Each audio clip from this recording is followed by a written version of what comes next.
Hare Krishna. Welcome everyone on this most auspicious day. Many times we say most auspicious day.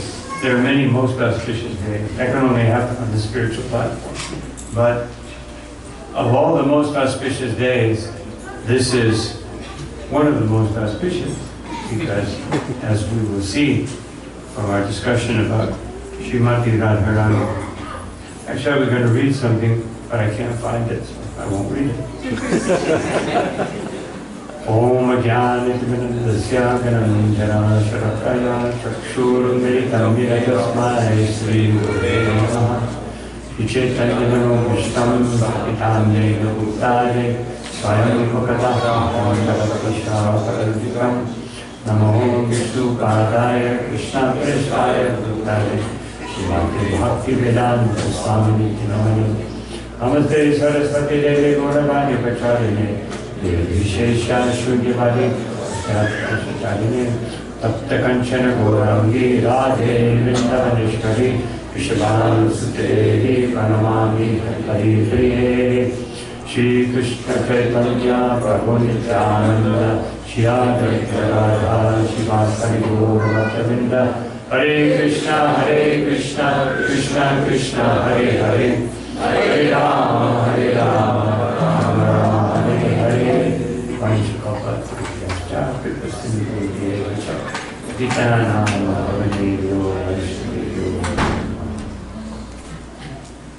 On several occasions, Srila Prabhupada gave a lecture on the Radhastami day, and he always emphasized a few points that I would like to emphasize.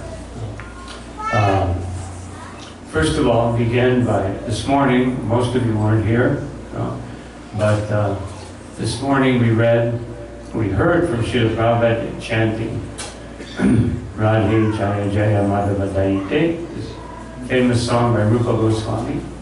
And who can be more expert about Srimati Radharani than Rupa Goswami, who is Rupa Manjari, the leader of all the Manjaris who serve Srimati Radharani.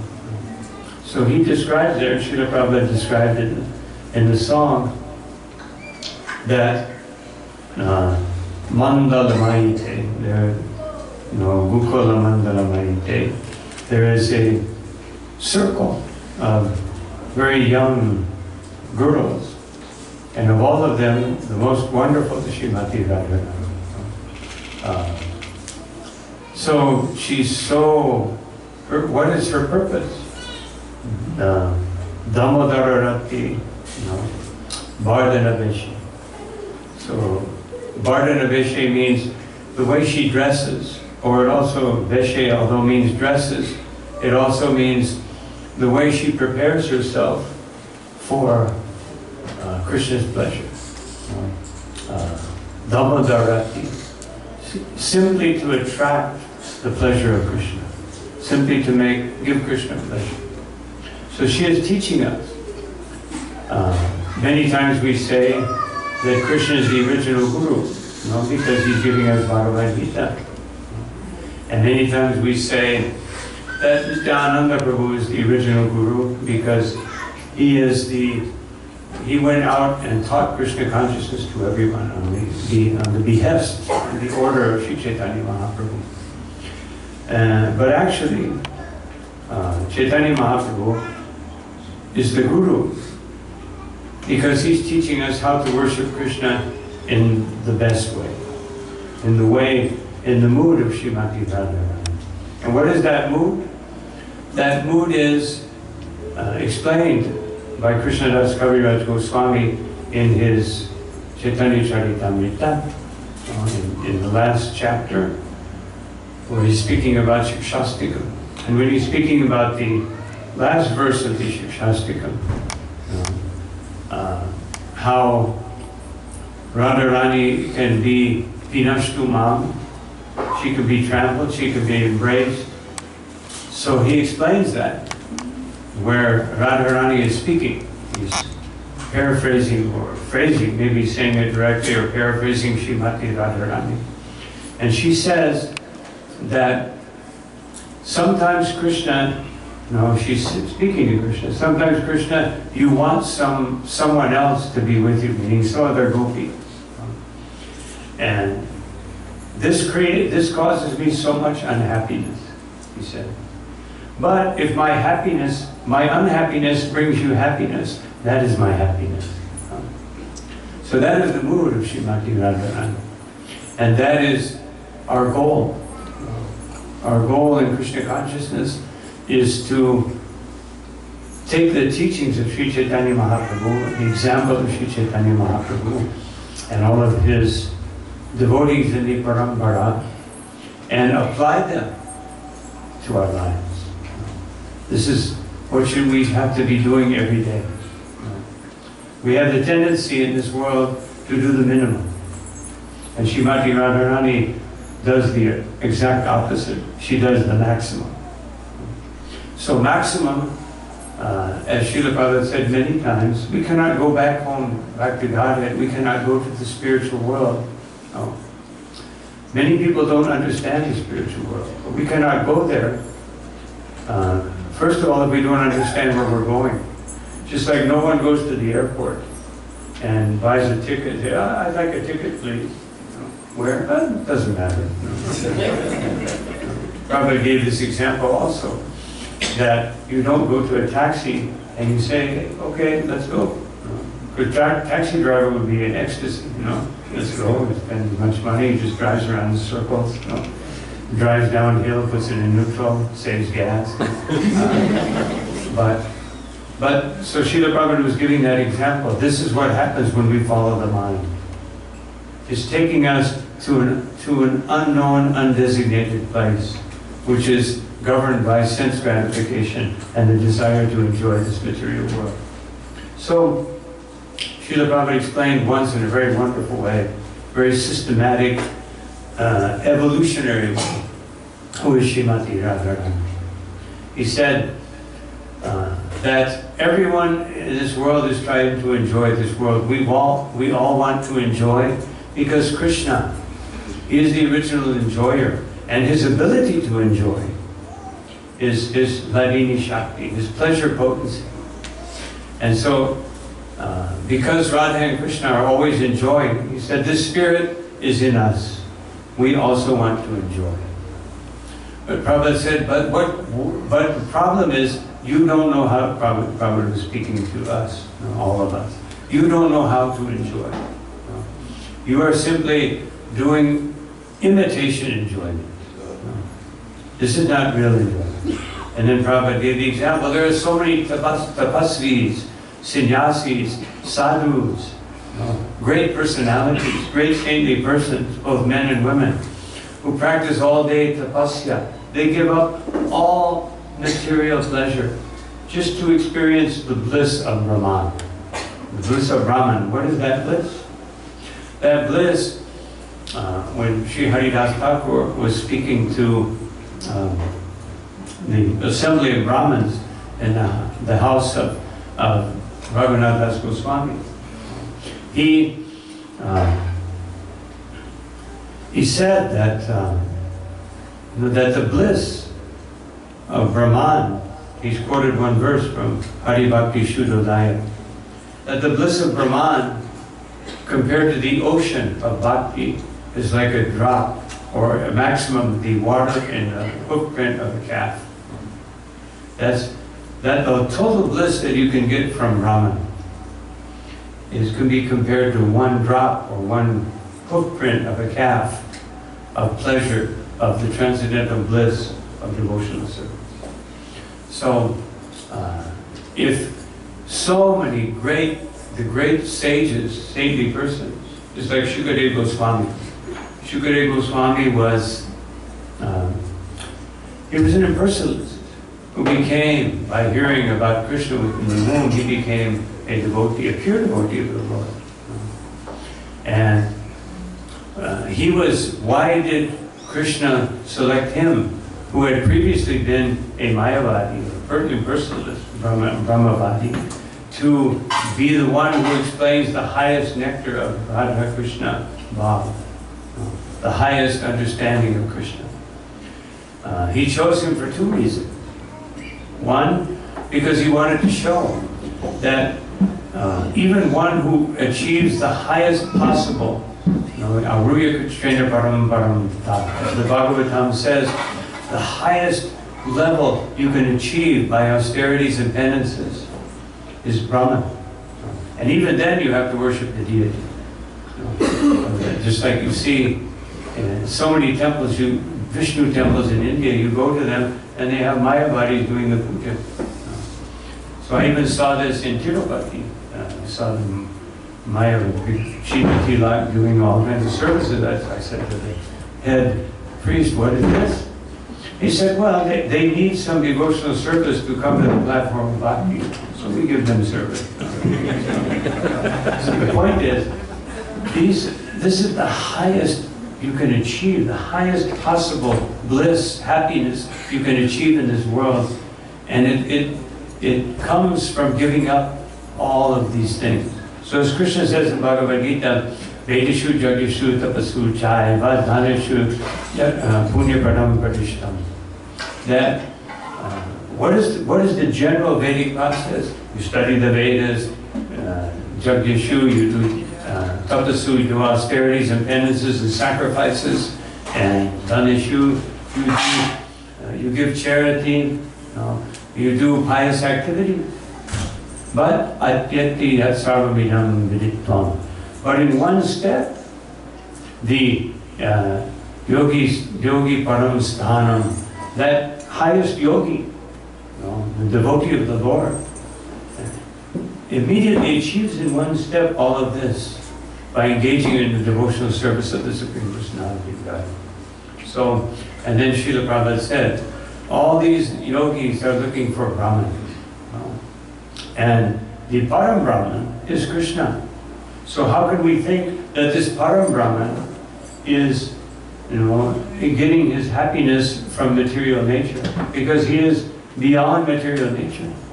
When Pariksha Maharaj asked Shukadeva Goswami, why is it that Lord Shiva, who is such a tapasvi, all of his devotees are enjoying material opulence? That's why so many people worship Shiva. Ashutosh, easily pleased, also easily displeased. They forget about that part. So he can give some material enjoyment. Shukadeva Goswami said he is in charge of the 16 lingas, the 16 different material powers in this world. But Krishna is Parama Prakriti Purusha. Krishna is beyond material nature, and therefore Krishna wants his devotees to achieve this transcendental position, and therefore he favors them by, if they're not acting properly or they're not situated properly, he takes away one thing after another until they surrender. Then he can give it all back, or he can not give it back, or he can give you more. That doesn't depend on some material formula. There's no way we can achieve by some mechanical process Krishna's favor. How can we achieve Krishna's favor? By Srimati Radharani. So, Srila Prabhupada said, and we discussed this a little bit this morning, everyone is looking for Krishna. Patipadam Pradamritas Vandanam. That every step that every living entity is taking is toward Krishna. At least that's what they're looking for, although they don't understand what they're looking for. They're all looking for Krishna. So everyone is looking for Krishna. And all the devotees especially are looking for Krishna. All of the aspiring bhaktas are looking for Krishna. And Krishna is looking for Radharani. Therefore, how great is Krishna? So this should be our understanding. So, of course, I mentioned this morning, we sing every day, those of us that hear the Bhagavatam, Gopi Jana Vallabha, Giri Bharadhari. We also just sang this. If you want to be Gopi Jana Vallabha, if you want to love the gopis, not as are worshipable, but you want to love the gopis like Krishna, then okay, no problem. Says Bhaktivinoda Thakur, just be Giri Varadhari. Just lift the mountain.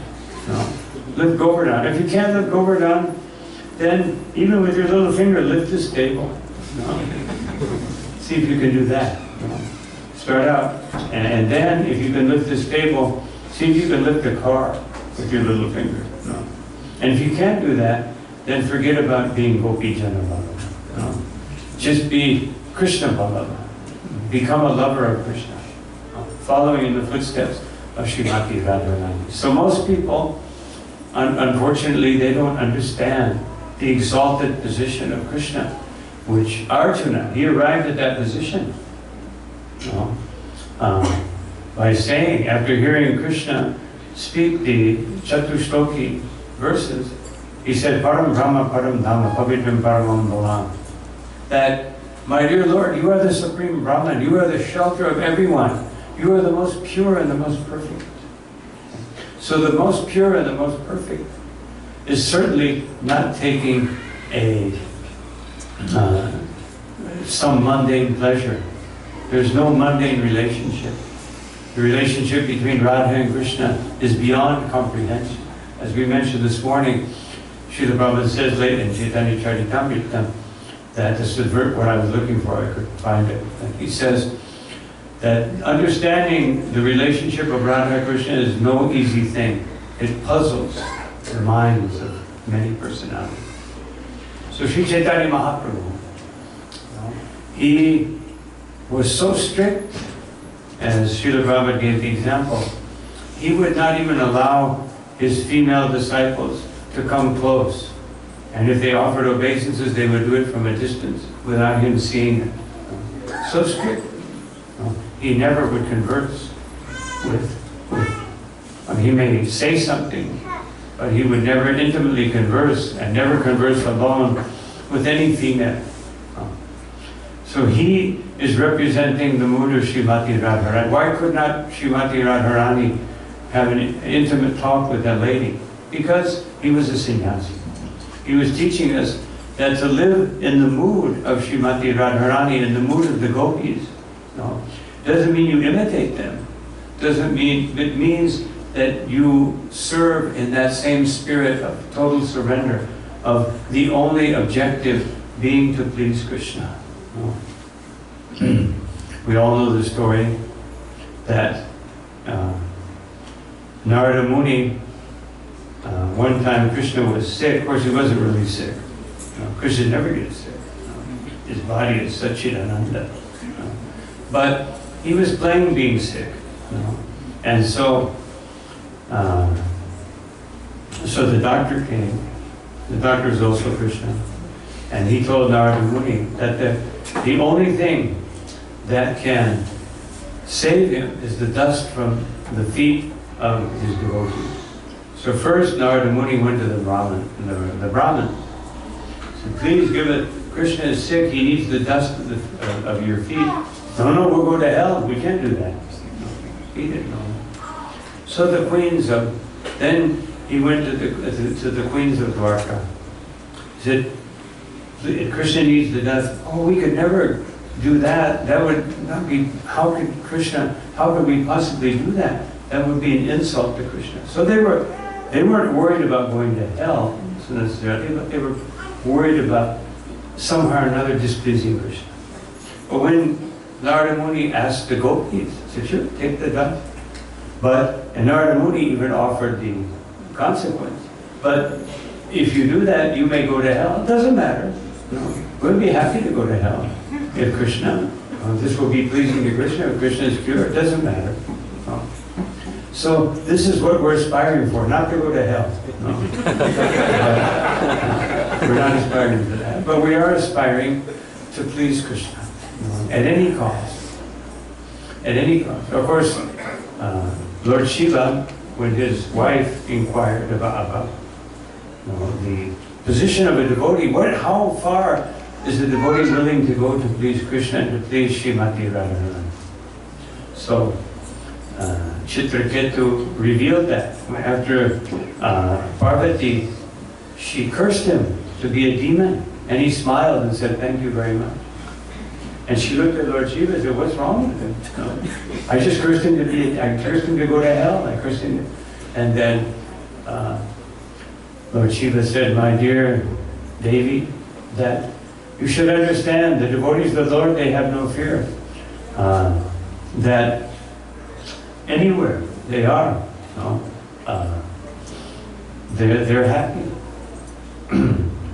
That Swarga, Pavaga, Narikesh, they're happy in heavenly planets, middle planets, hellish planets. The only thing they want to do is to please the Supreme Personality of God. That is the devotee. So this is what every holy day has a special significance. And this holy day has the special significance of honoring Srimati Radharani, who lived. We could just imagine this. Now, we understand the nature of Srimati Radharani's love for Krishna. At one point, Srimati Radharani was glorifying the fish. No. She was saying the fish are very wonderful because they don't have to blink. No.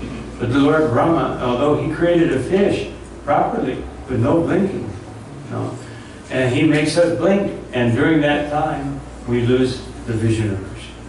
Now, how many of us, when we blink, no, the gopis said that Srimati Radharani specifically, she said fish. No, they're very fortunate, and we are very unfortunate when we blink. So that's how much she was feeling separation from the Supreme Personality of Godhead.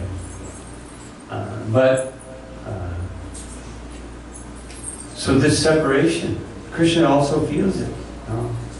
Rupa Goswami, in his Lalita Madhava, he tells a very, very long story, which I don't have time to tell, but I just wanted to highlight a few points. It's a very, very long story, which gives us many details that are not there in the Bhagavatam about Krishna leaving Vrindavan, when he went to Mathura, when he went to Dwarka. How Rupa Goswami explains that Radharani, I spoke a little bit about this morning, I won't go into the details. She was asking every living entity, where is Krishna, where is Krishna, where is Krishna? And then she finally met with Vishaka, and Vishaka said, after they had searched the whole Vrindavan, every forest for Krishna, and even she thought she saw Krishna in the, then they arrived at so Vishaka said, why don't we go to the Kaliya lake, maybe Krishna is there, making sure that Kaliya doesn't come back. No, let's check. So they went there, and Srimati Radharani looked out in the lake, and she said, oh, I think I see Krishna in the lake. No, but it was actually some blue lotus flowers that were floating in the lake.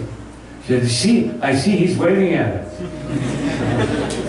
And so they went into the lake, up to their knees, up to their thighs, up to their waist, up to their shoulders, and they went underwater. First Radharani went, and then Vishaka. And they were under the water, they never came up. So Lalita, she was also with them. They never came up. But what actually happened was, they were transferred to the sun planet. Because Vishaka is also an expansion of Srimati Radharani, who was born as the younger sister of Yamara. So she's part of the family of the sun god. So the sun god rescued them. They were underwater. He rescued them, brought them to the sun planet. So finally, he took Srimati Radharani and said that your name will be Satyabhama, and you should go to a place that has been created by Vishwakarma, so that for the pleasure of Krishna, it's very near Dwarka, called Naga Vrindavan. You go there, and you wait for Krishna. And in the meantime, you have to do austerities and penances to be able to be qualified to be with Krishna. And he told Vishaka that he transferred Vishaka, let's see, where did he send Vishaka to?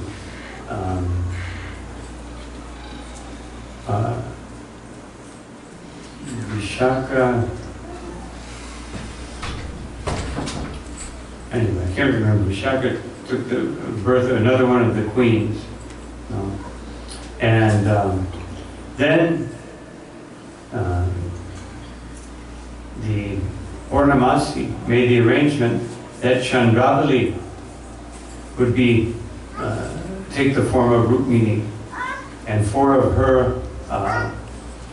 her closest Sakis, they became Mitravinda. They became the four of the main queens of Krishna.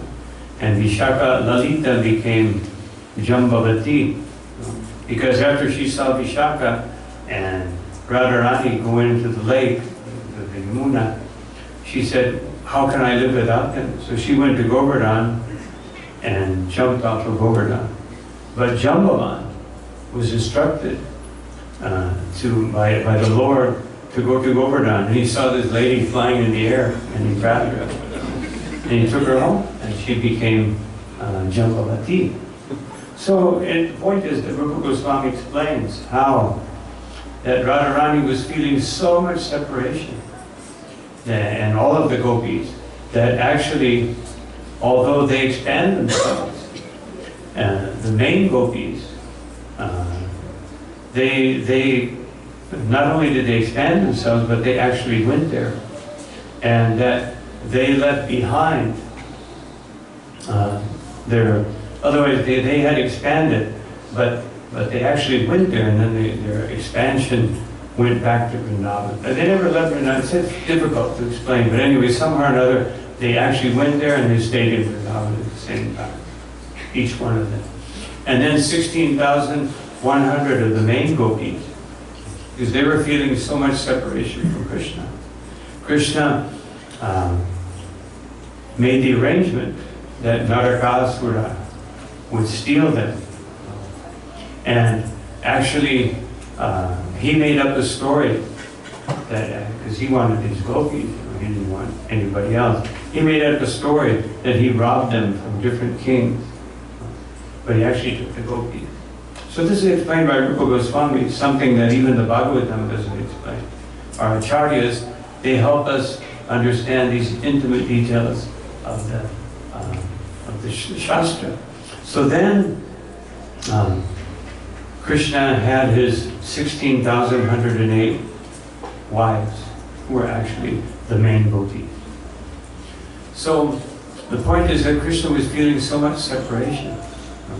And Satyabhama, he went to Nava Vrindavan, and he met Satyabhama, but he saw within Satyabhama Radharani. And he was feeling so much separation.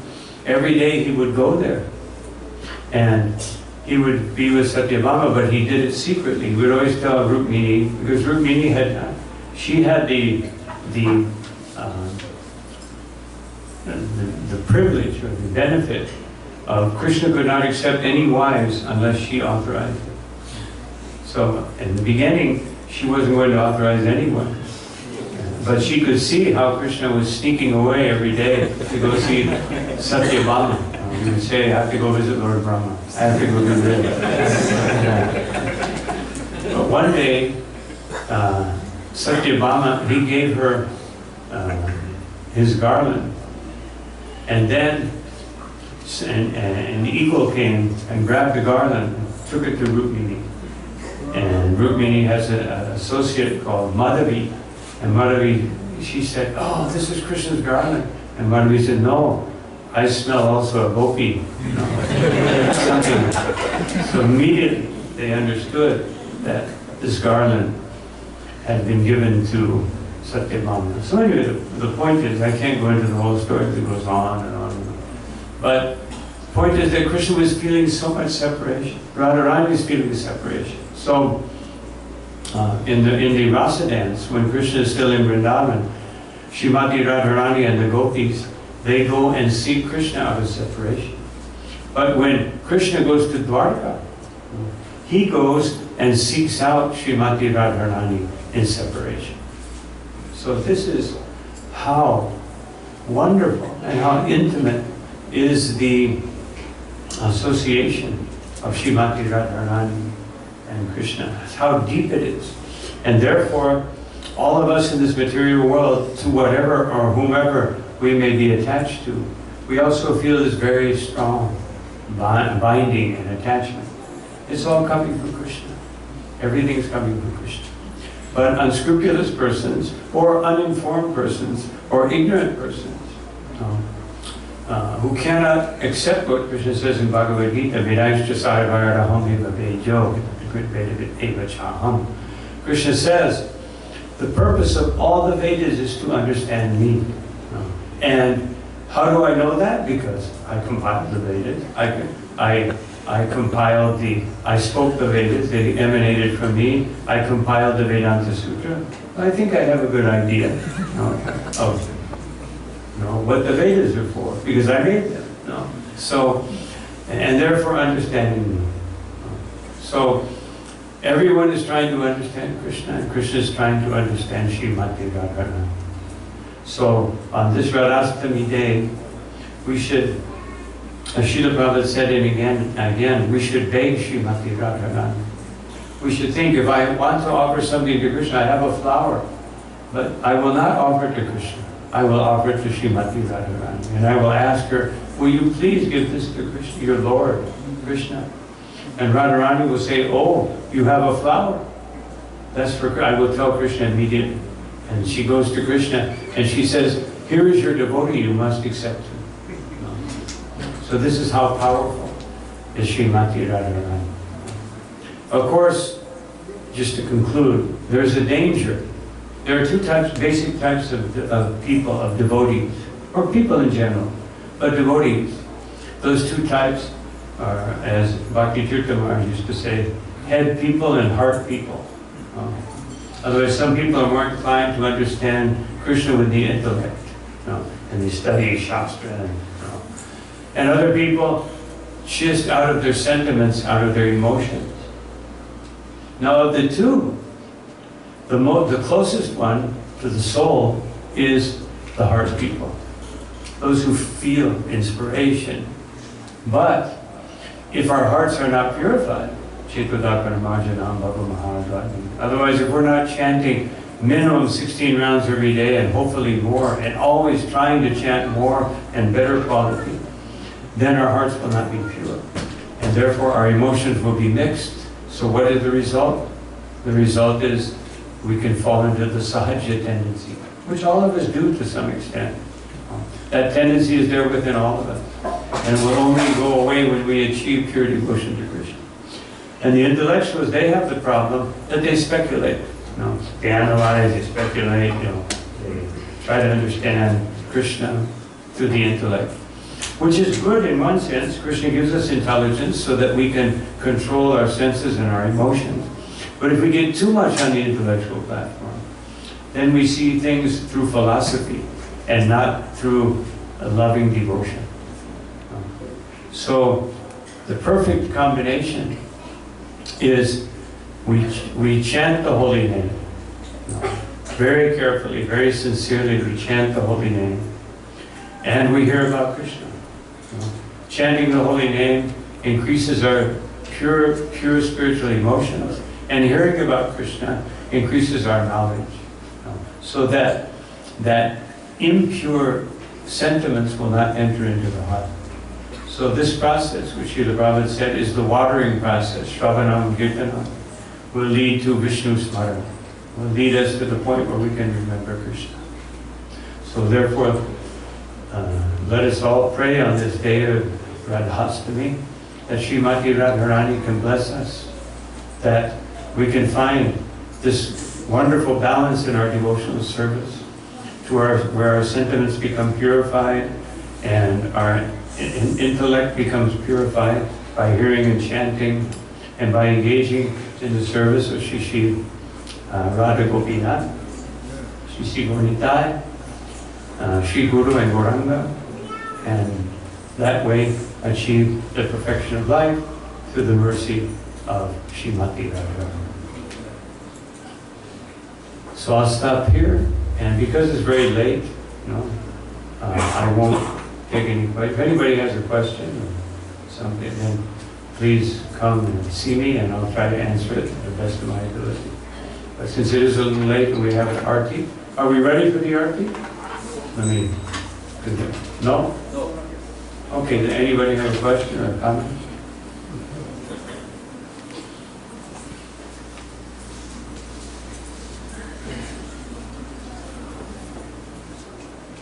If Srimati Radharani is eternal, then why it is said that Krishna alone, or Krishna existed, but in virtue of it he manifested? Why does he? If he is the original, right? Krishna. Yeah. Then he manifested Srimati Radharani. Well, Krishna never manifested. That is just like there's a story of how Govardhan manifested in the spiritual world.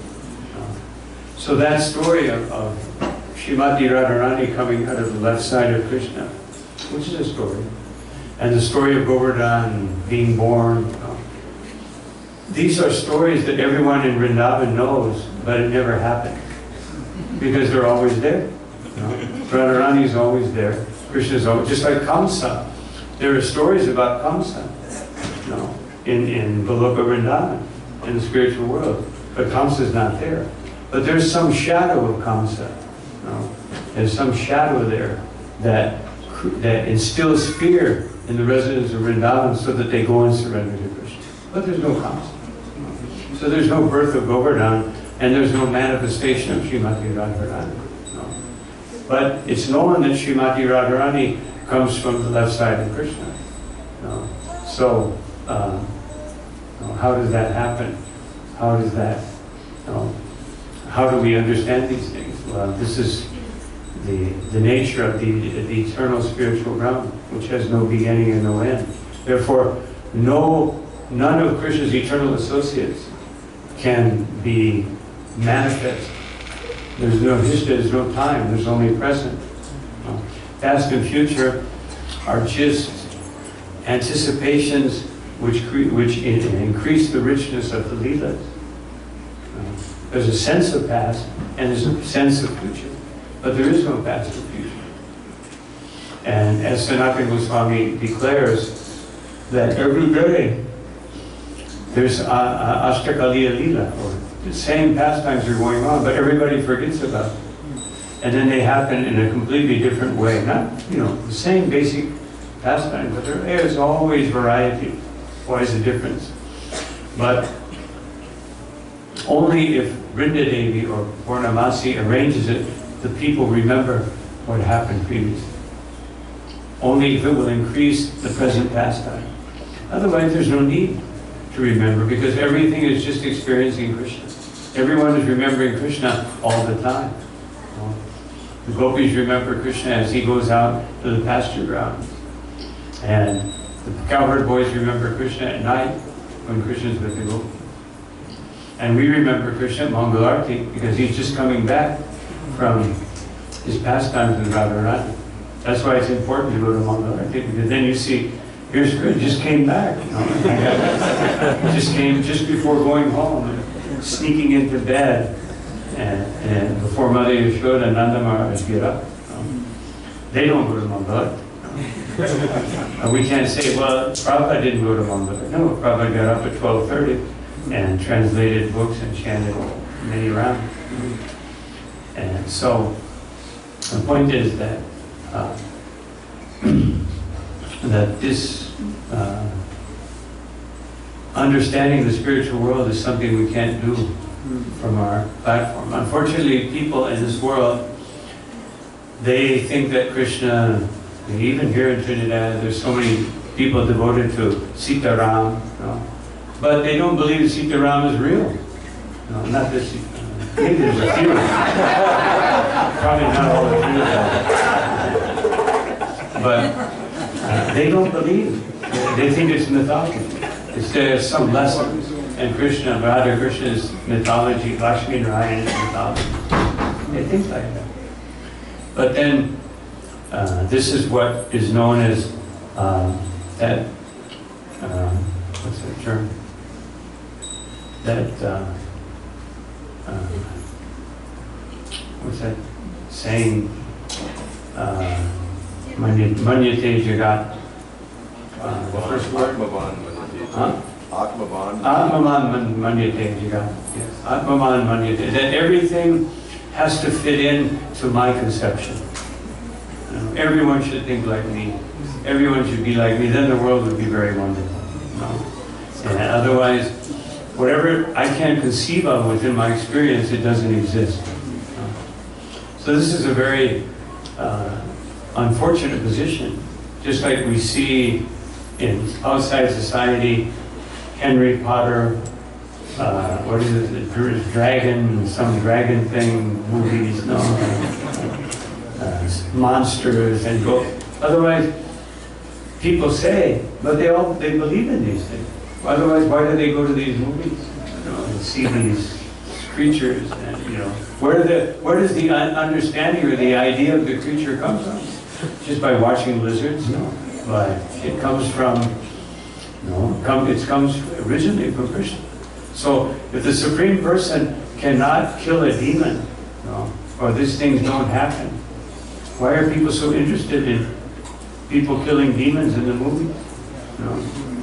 Everybody goes to these things. They like these things. They like superheroes, that can shoot a gun that never runs out of bullets, or that. Why do they? Because they want to understand Krishna. They want to find Krishna. So that's the whole point. That because we think historically, therefore the description is given historically. Yes, Radharani manifest. Because we can't understand it. And oh, that's how. Then we feel good. Oh, that's how Radharani manifested.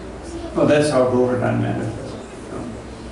But they don't. They may manifest at some time, but they were there previously. They may have become invisible and manifest, but it's not a historical thing. Are you ready yet? 5 minutes again here. 5 minutes. Okay. Any other question? Comments? Yes.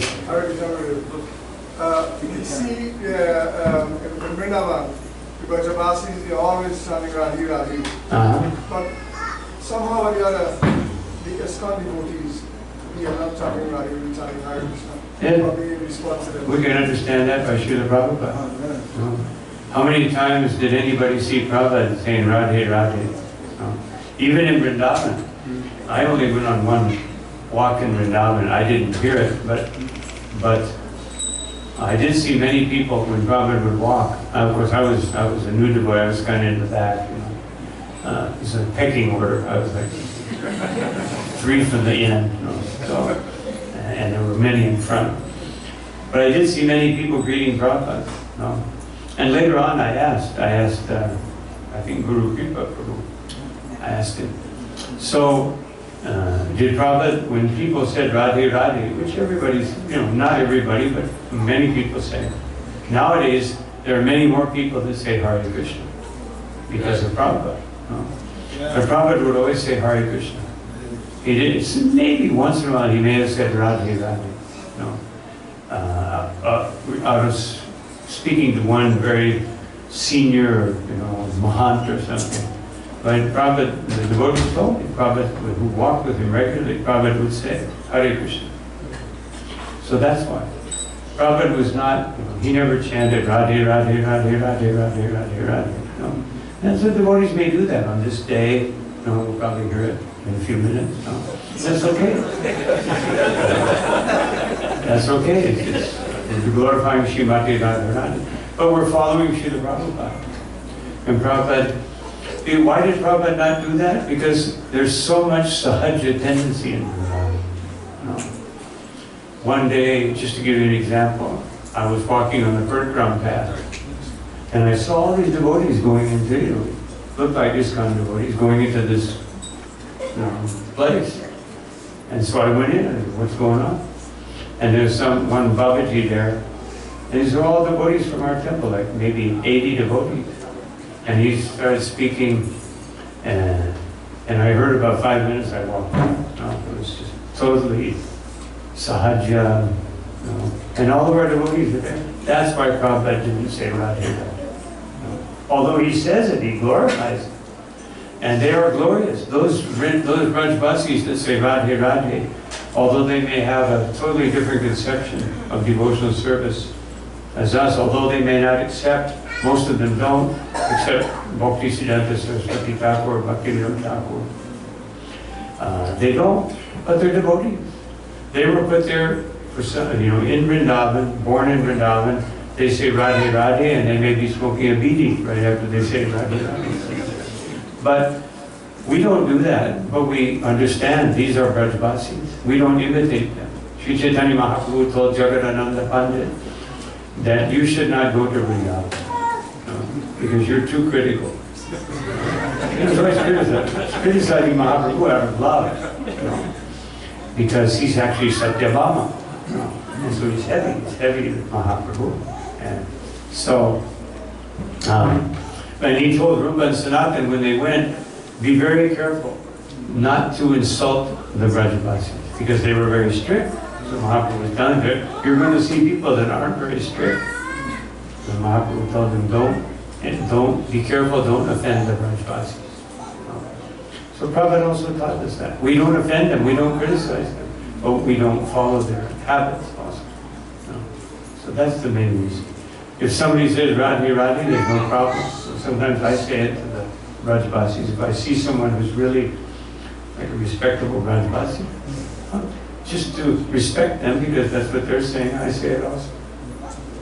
And there's no harm in it. But that's the main reason why Prabhupada didn't do it. Didn't teach us to do that. Ready? Or you're going to do it now? Yeah. It's ready. Hare Krishna. No, I have to make the announcements before the arati. Okay.